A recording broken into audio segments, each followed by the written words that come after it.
Conta um pouquinho, né? Se apresenta, conta um pouquinho para o nosso público, sua trajetória aí. Quero agradecer a vocês pelo convite, é uma honra participando do 60º programa e com 60 anos de idade bem vividos. Ah lá, bateu certinho. certinho. Certinho. Agradecer ao Nuno, a vocês, ao Vitor. Primeiro, essa questão dos podcasts, da internet. A internet tem muita coisa ruim, mas tem muita coisa boa. Então, eu quero agradecer a vocês. Eu fui secretário de Educação em Araraquara, secretário de Governo e Segurança, trabalhei 15 anos em Brasília, com o ex-deputado federal Marcelo Barbieri na Comissão de Ciência e Tecnologia. Disputei 2 eleições para prefeito em Araraquara e fui candidato a deputado federal na última eleição. Quero agradecer os votos do São Carlense, quero agradecer principalmente as orações. Eu passei aí 2 anos, perrengue, um câncer que quase me levou embora. Fiquei entre os 3 hospitais, Barretos, Araraquara e Matão, foram 150 dias e 7 cirurgias, mas felizmente consegui superar. Parabéns, a vida é de superação. Desafio. E sem olhar para frente. E com muita honra, em 2016 eu fui convidado para ser secretário de Educação do Ayrton, com o mesmo compromisso que eu tinha feito em Araraquara de zerar o déficit de vagas. Foram 26 escolas reformadas, 8 escolas novas e a 3ª melhor educação do Brasil, pelo índice Firjan. Que legal. Depois, secretário de Trabalho, Emprego e Renda. Foi um outro desafio no momento de transição e ainda vivendo a pandemia, que vamos falar questão de empreendedorismo. Foi aqui a vinda do SPANI, a reabertura, e nós conseguimos que o Banco do Povo, que tinha crédito oferecido no máximo 500 mil, quando nós deixamos, depois de um ano, já tinha ofertado 5 milhões de reais em crédito para os pequenos e micros empreendedores, principalmente pós-pandemia, que foi o período mais difícil que todos os brasileiros, né, passaram, não só na questão da vacina, mas principalmente de manter suas portas abertas. E a questão da pandemia, a pandemia em si, ela teve muito incentivo, muita coisa, mas o pós-pandemia foi difícil. O pós-pandemia foi mais difícil. Eu me lembro que nós nos reunimos com o presidente do Sindicato dos Hotéis, com o Sebrae, com o Sistema S, com todo mundo para buscar soluções, com o Sim Comércio, com a CIS, com o Zelão, com todo mundo, nas reuniões virtuais, que não podiam fazer presenciais, e a gente conseguiu ampliar, porque o problema maior do empreendedorismo, 82% das exportações da Itália são pequenos e microempreendedores. E no Brasil, tanto que foi criado um ministério, porque o camarada que tem um carrinho de hambúrguer, o cara que tem uma lojinha, e muitas vezes a pessoa empreende de outro jeito. E as redes sociais permitiram, nas redes sociais, no Zap, no Instagram, em todos os sistemas, que fossem feitos. Eu acho que foi isso o grande desafio que nós vivenciamos de pós-pandemia, foi essa questão da geração de empregos.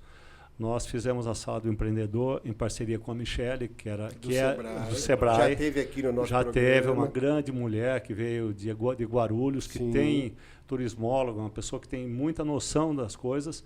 E ela me ajudou muito naquele período pós-pandêmico, ainda com pandemia, que nós abríssemos a Sala do Empreendedor. Porque o problema é o seguinte, o poder público, ele tem regras, mas ele não pode criar dificuldade para as pessoas. Essa é a questão.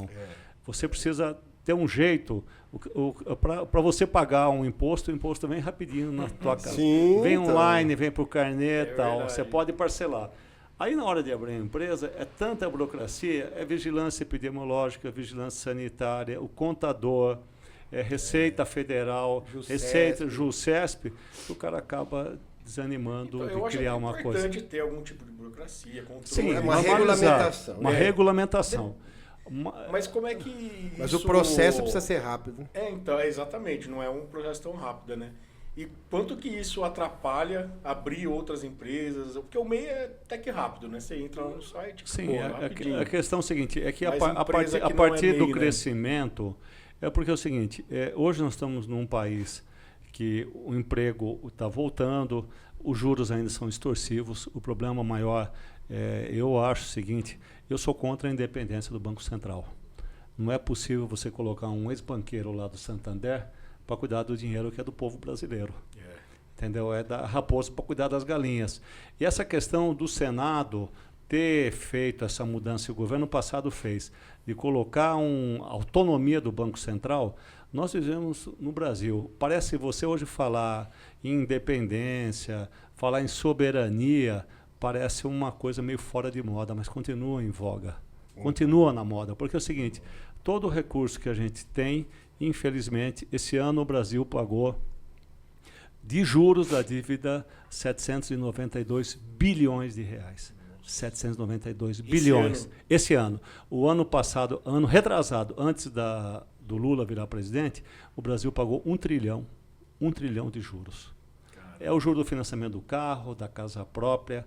Se você não coloca a força motriz na diminuição dos juros, você não consegue. Como que a gente consegue viver? Você vai tomar crédito, esse é o grande problema do MEI, do pequeno produtor e quem quer empreender.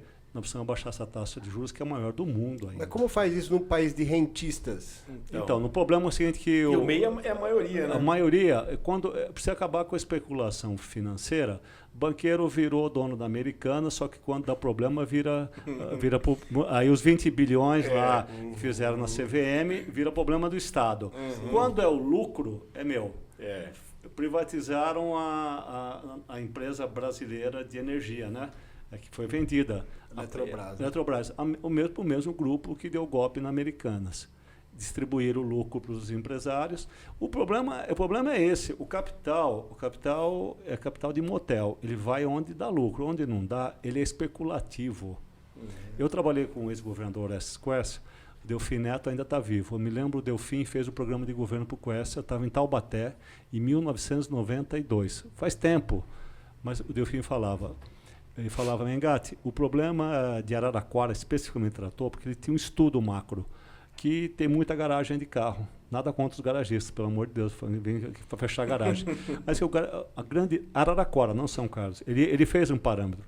São Carlos se desenvolve mais porque tem tecnologia e produção. Araraquara, qual é o problema? O cara tem 50 milhões de veículos, fazendo um parâmetro, gera 2 empregos e não gera riqueza. Para você crescer, você tem que gerar riqueza.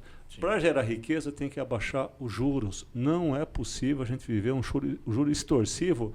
Se fizer hoje, qualquer financiamento hoje de um carro, é 1,8, 2,2. Como que você pode, um bem que se deprecia 30% ao ano, você pagar 23% de juro real no ano? Ninguém aguenta. A conta não fecha. Não fecha. Aí como que o pequeno e médio, o empreendedor, que hoje não é que está crescente. O cara se forma hoje, felizmente, as carreiras não são mais monolíticas, né? A gente se formava, me formei em administração e gestão pública. Você nascia e morria. Hoje, no meio do curso, o cara busca outro caminho. Ele pode estar formado na USP, na Federal, na Unicep. No meio do caminho, ele busca outro caminho. E essa questão do empreendedor cresceu muito. A rede social permitiu também... Hoje a loja física ela está fechando, não é que está fechando. Mostruário, né? Mostruário. Hoje as lojas objetivo, físicas, né? Aí fica uma discussão no Mercadão se fecha ou não fecha tal. Na verdade, o comerciante que está lá, ele está vivendo um problema da enchente, mas está vivendo um problema que mudou o jeito. Né? Falta de fluxo, porque hoje, primeiro, o pequeno e o médio empreendedor está no bairro.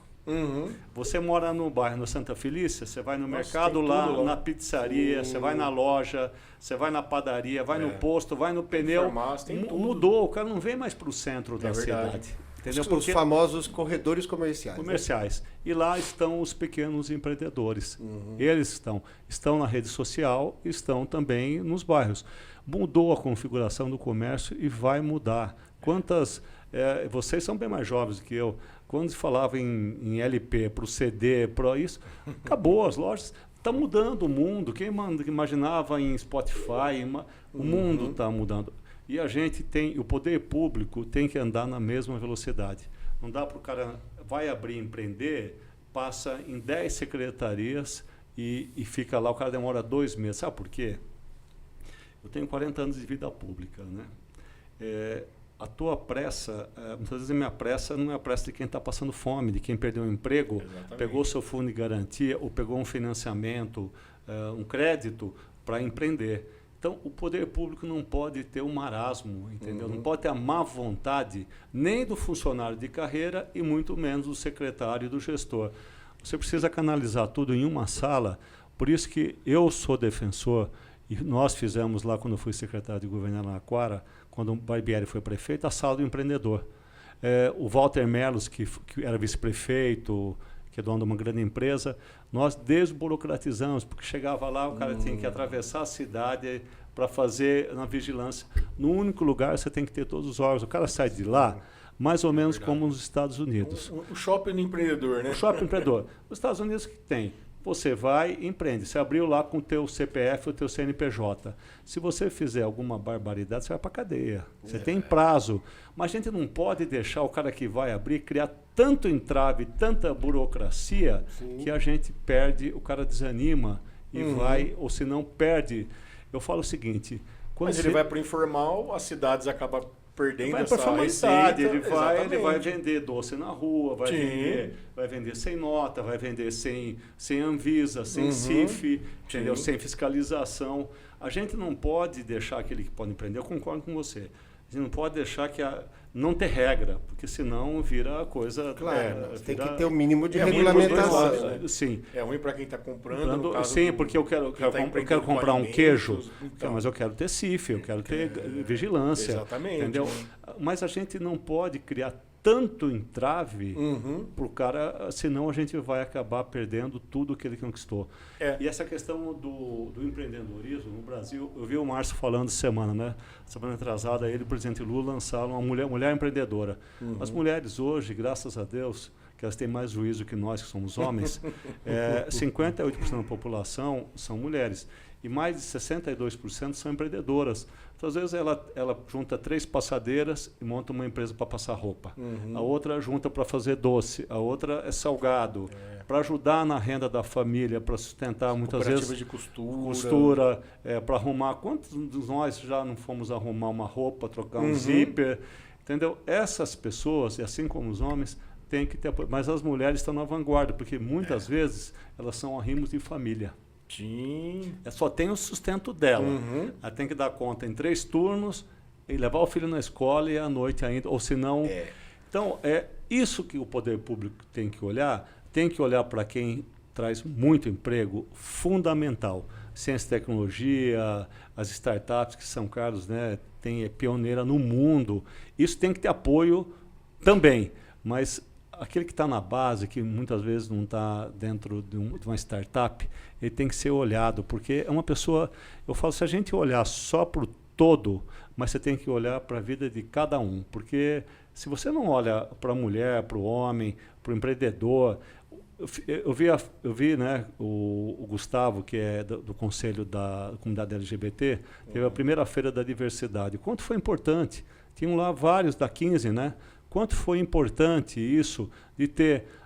Então, nós precisamos incentivar as feiras, os produtores, tirar eles da informalidade e trazer para o mercado formal, não para puni-los, porque senão, qual é o medo que você bem falou? Você traz ele para cá para punir, para cobrar imposto, emitir um carnê. Aí o cara fiscalizar controlando, né? Aí o cara vai lá, entendeu? Não pode ser isso. Você precisa dar o crédito. Nós temos o Banco do Povo, que tem muito dinheiro, ajudar com o empreendedorismo, fazer ele vir para o mercado formal, mas dar um tempo para o cara respirar. Porque muitas vezes o cara é aposentado, ou perdeu o emprego, ou o PN é portador de necessidades especiais, ou é cadeirante, precisa desse arranque. Não dá para você colocar no mercado formal e daí uma semana ele recebeu o carnê para pagar a taxa de polícia, a taxa... Não pode, nós precisamos dar um fôlego. Isso, porque como você falou, a cada R$1 que você bota ele na formalidade, que ele consegue ter um fôlego, gera 5 para o município. Você tira ele da informalidade, você dá condições dignas de habitação. Eu tenho 60 anos, eu me lembro de um general do bem, que ele falou no Memorial da América Latina, ele apoiava a ditadura, depois ele foi para o lado do campo democrático, né? Ele fez uma palestra lá que eu nunca me esqueci, eu tinha 18 anos de idade. Ele falava o seguinte: o poder público, sabe o que as pessoas querem? Ter dinheiro para pagar a escola do seu filho, pagar um plano de saúde, poder viajar, não depender nada do Estado. Sinceramente, se você olhar sobre a perspectiva, o Estado foi fundamental na vacinação, na política pública e tal. Não é que o Estado tem que se omitir, mas o Estado tem que ser parceiro e não punitivo. Porque o cara, quando sai da informalidade, Muitas vezes ele é aposentado, a renda da maioria dos brasileiros, né, 2/3 não chegam a um salário mínimo e meio com aposentado, e ele vai complementar para ajudar os seus netos, para ajudar seu filho que está em dificuldade. Quantos aposentados que tomaram crédito consignado para ajudar os filhos? É natural, eu sou pai, eu quero que minha filha não passe as dificuldades que eu passei quando eu nasci. Cada um para melhor. É isso que nós precisamos desburocratizar, não significa deixar liberar geral, fazer o que quiser. Eu vendo cachorro quente se morrer um cara intoxicado. Não é assim. Exatamente. Nem eles querem também e nem o poder público quer. Sim. Mas a gente precisa ter agilidade, rapidez. As legislações do Brasil costumam ser muito sofisticadas, padrão Suíça. Né? Mas só não é na renda. E só não é, às vezes, nada a ver com a realidade do Brasil. É dissonante. Nós estamos num país diferenciado. O povo, o brasileiro tem em si essa questão. Eu tenho vários primos que são primos de primeiro grau que são italianos, moram em Milão, lá eles dizem o seguinte, a minha idade, alguns são mais jovens, dizem o seguinte, que a minha família veio de lá, Beretta, Mengatti nasceu tudo aqui, mas veio da Itália, nasceram aqui em São Carlos. Eles falam lá, a gente sabe o dia que vai nascer, o dia que vai aposentar e o dia que vai morrer. Eles têm uma boa inveja do Brasil nessa questão da criatividade. A gente se vira nos 30, que a gente sempre tolheu as dificuldades. Então, mas a gente se vira nos 30 porque a gente precisa, né? Precisa, porque a gente não nasceu em berço de ouro. Só que, por outro lado, aproveita essa criatividade que o brasileiro tem, que o comerciante tem, que as pessoas têm, de superar as dificuldades, que isso é uma dificuldade, mas é um dom, é uma bênção. E as pessoas, o Estado, eu digo, o município, não falando de São Carlos, o Estado brasileiro é grande, são uns 220 milhões de habitantes. Eu acho que a visão que o Márcio está, eu vejo ele foi participar de Feira do Artesanato em Caruaru, João Pessoa, veio em São Vicente. São Vicente, quem não foi para São Vicente não comeu um doce da Biquinha? Quem não vai em Araraquara vai nas coxinhas de Bueno. Sim, é verdade. Você entende? Quem não vai na festa do milho, que está acontecendo a semana em Santa Eudóxia? Eu falo o seguinte, as nossas regiões são ricas em turismo, em conhecimento, tem acessibilidade, tem padrão de vida, só que a gente precisa ampliar. Eu vejo a festa do clima, a festa dos orquidófilos e tantas coisas que acontecem aqui em São Carlos, que são diferenciadas. Oriental, né? Oriental.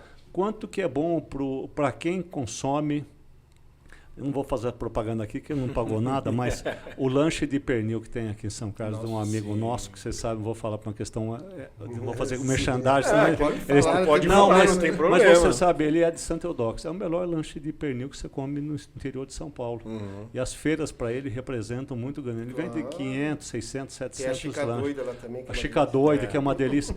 Então, eu estou falando assim, e são de pequenos empreendedores. O cara que espera a festa. Então, nós... Claro, como você bem falou, qualidade, fiscalização, higienização. Para isso, o município tem que cada vez mais dar... eu fui secretário de Trabalho, Emprego e Renda, a gente cresceu de 2.000 horas de formação, mesmo com dificuldade, para quase 8.000 horas de formação. O Senar, na época da pandemia, o padre Valdir, que é meu contemporâneo no seminário, abriu a paróquia, todo mundo de máscara. O Senar deu um curso para vários empreendedores pequenos, todos de 60, em 3 turmas de 20, como manipular carne de porco. Com higienização, para o cara fazer lanche. Então, o poder público tem que instigar. Você tem aqui Senar, Senai, Sebrae, SESI, Senac, Sistema inteiro, né? Senat, que tem aqui uma bela sede aqui no Parque Novo Mundo, que foi verdade. inaugurado ano passado. Não nos faltam espaços. Agora, você tem que chamar todo o Sistema S, falar... Olha, me dá um curso no Centro de Defesa do Trabalhador, na FESC. O que não falta em São Carlos é gente cabeça pensante e gente que precisa. O poder público, o secretário, o governo municipal, porque o cara ele mora no Brasil, não está no estado, mas ele mora em São Carlos. Ele vem aqui para buscar, assim como milhares de pessoas vêm para buscar renda. Ele tem que ter a articulação, ao invés de ficar discutindo... coisa etérea, se vai dar título, se não vai dar título, a Câmara, o governo tem que pensar o seguinte, como que eu vou fomentar o progresso e o desenvolvimento através do Banco do Povo e juntar todos os sistemas S no único lugar, o cara sai de lá, entendeu, já sabendo, porque é o seguinte, Parece que é uma coisa maluca, né? Eu te falo de um exemplo, para não ficar me estendendo muito. Eu assumi a Secretaria de Trabalho, Emprego e Renda. Me incomodava, na Avenida São Carlos, mais de 200 pessoas ficavam em pé na rua esperando para serem atendidas. Não é crítica a ninguém, tá? Não é crítica, estou falando, é constatação. E tinha a garagem que ficava o carro do secretário, o chefe de gabinete e 4 carros.